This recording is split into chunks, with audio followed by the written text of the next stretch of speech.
There is a version of you that you have not met yet, a version so cold, so calculated, and so relentlessly consistent that if you met him today, you would not recognize him.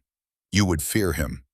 Most students think discipline is about waking up early or studying longer or quitting social media for a week. They are wrong. Real discipline is not a habit. It is an act of violence against your own weakness. It is the ability to look at your emotions, your fatigue, your excuses, and bury them alive. Machiavelli knew this. He did not write for the saints, he wrote for the strategists. He understood that to hold power in a chaotic world, you cannot be soft. You cannot be predictable. You must become a force of nature. You are here because you are tired. Not physically tired, soul tired. You are exhausted by your own inconsistency. You are sick of making promises to yourself that you break by noon. You are watching other students rise while you stay trapped in the same loop of motivation followed by collapse. You want to know how to break out. You want to know how to build a mind that is bulletproof. I am going to show you how. But be warned, this is not self-help. This is self-destruction. We are going to destroy the weak, dependent, emotional part of you so that the ruler can emerge. And we are going to do it using the ruthless philosophy of Niccolo Machiavelli applied to your daily existence as a student. By the end of this video, you will understand why being liked is a weakness and why being feared through your discipline is the ultimate freedom. But you have to listen closely, because the secret is not in what you add to your life.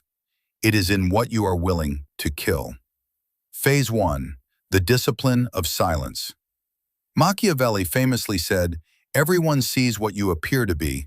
Few experience who you really are." The average student tells you everything. He broadcasts his study plans.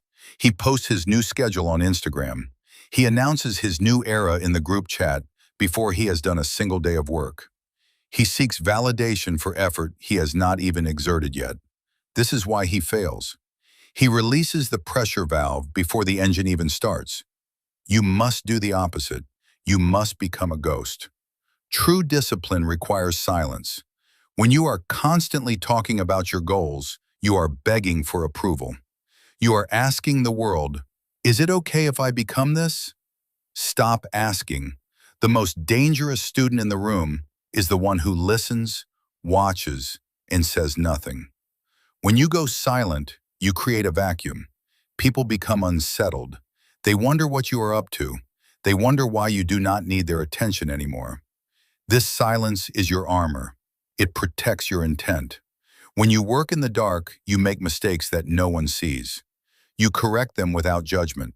You build strength without the interference of other people's doubt. Imagine disappearing for one semester. No announcements, no explanations, just work. The library, the books, the mind. You cut the noise. You cut the cheap dopamine. You cut the friends who only love you when you are wasting time with them. And then you re-emerge. But you do not come back the same. You come back sharper, heavier. Your presence feels different. You do not have to tell people you changed. They feel it. They see it in your posture. They hear it in the way you do not speak. This is the discipline of the ghost. It scares people because it reminds them of their own lack of focus. It reminds them that while they were seeking attention, you were building power. Start today. Stop explaining yourself.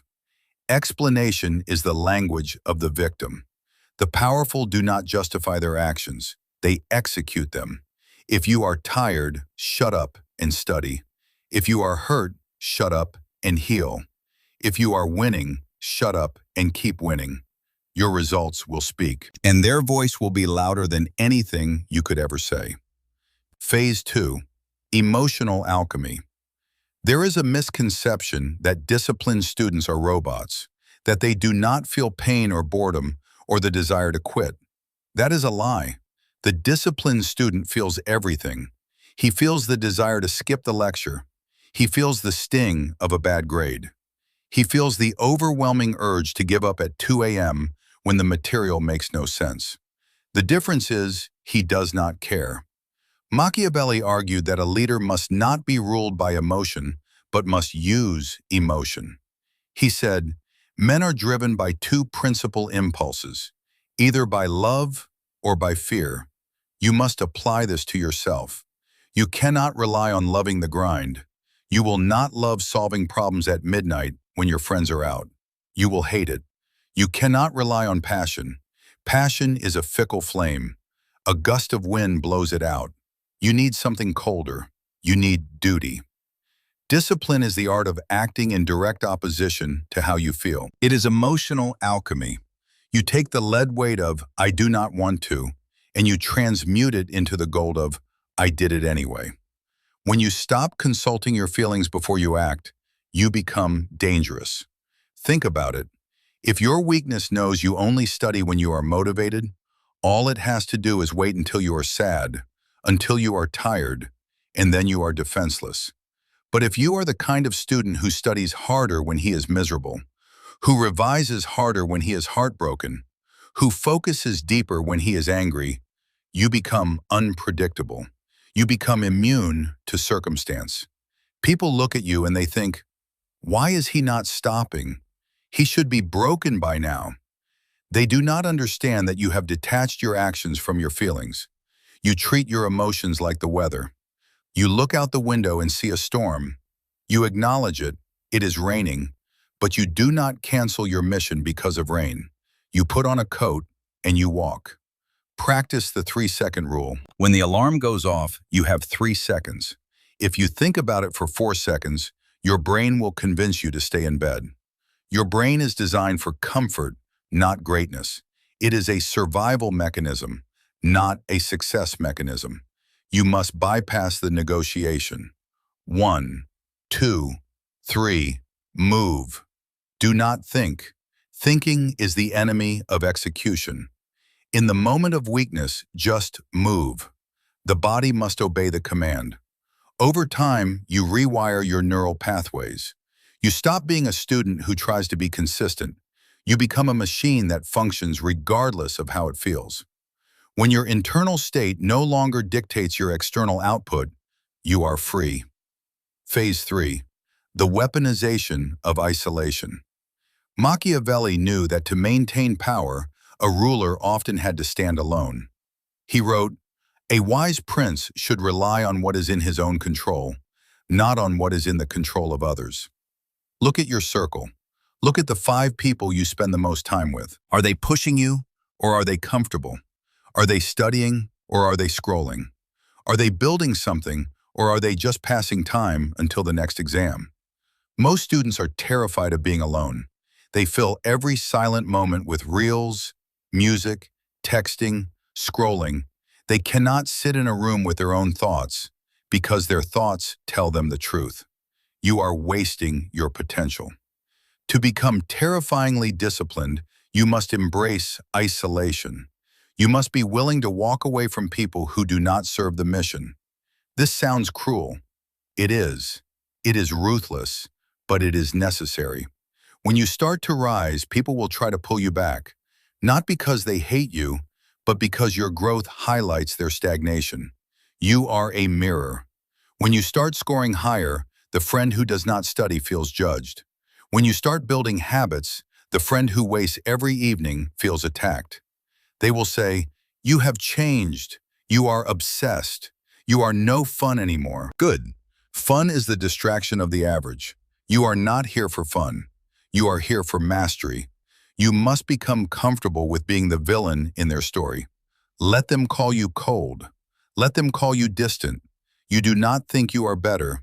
You just have different standards, and you refuse to lower them to make others feel comfortable. Isolation is the laboratory of the great. Lock the door, turn off the phone, face the work. In that space, you will find boredom. You will find anxiety. You will find every excuse your brain has ever manufactured, and you will fight them. And when you win that fight in the dark, you will walk into the light with a confidence that cannot be faked. Phase 4. The death of the old self. This is the hardest part. This is the part where you have to hold the funeral. To become the student who scares them, You have to kill the student you used to be. You have to kill the version of you that needs to be liked. You have to kill the version of you that apologizes for having ambition.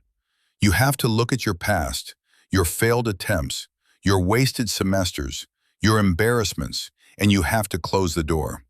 Machiavelli said, "There is no avoiding war. It can only be postponed to the advantage of others." You are at war with your past self. If you do not kill him, he will kill your future. He will drag you back into the old habits. He will whisper in your ear when things get hard. Just take a break. Just one episode. Just skip today. You must be ruthless. You might lose friends. You might be misunderstood by your family. This is the tax you pay for greatness. Do not complain about the tax. Just pay it. Because on the other side of that death is a rebirth. A version of you that is leaner, sharper, and faster. A version that operates on logic, not emotion. A version that sees the semester as a chessboard, not a playground. This new you is scary. He scares you a little bit, does he not? He should. Power is always frightening, and you are building power. Not power over others, that is tyranny, but power over yourself, that is majesty. When you walk into the exam hall with total self-control, you vibrate at a different frequency. When you walk into the library with a plan that you execute without negotiation, people sense it. They do not know why, but they know you are not to be trifled with. So here is the choice you have to make today. The world is getting softer. The world is getting louder. The world is getting more distracted. This is your advantage.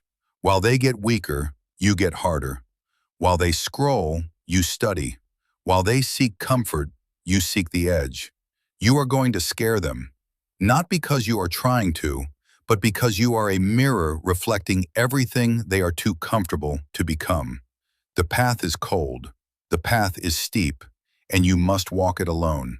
But now you know the way. The old you is dead. Now go build the new one.